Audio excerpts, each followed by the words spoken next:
नितेश, मी तुला एक चॅलेंज देते. त्या चॅलेंजमध्ये तुला पाणीपुरी आहे ना, त्यातला मसाला काढून टाकायचा आहे आणि त्यामध्ये चिकनचा पीस जो बर्गरमध्ये आहे, त्याच्यानंतर जी ग्रीन कलरचे जॅलेपिनो जे आंबट लागतं ते, ऑनियन, चीज त्या पाणीपुरीमध्ये टाकायचे. त्यानंतर जे फ्रेंच फ्राईज आहेत ते पण पाणीपुरीमध्ये टाकायचे आणि ती पाणीपुरी कोकमध्ये बुडवून सॉस टाकून तुला खायची.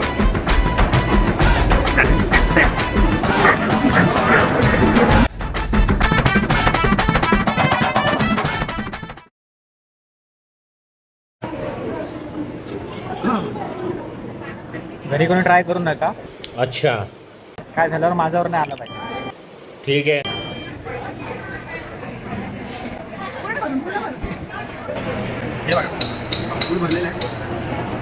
आणि अशा प्रकारे पहिला गडी गारत, पहिला हादरा, पहिली लागलेली अवदसा, 7.5 नाट नष्टर पनवती विघ्न अपशगुन लचांड.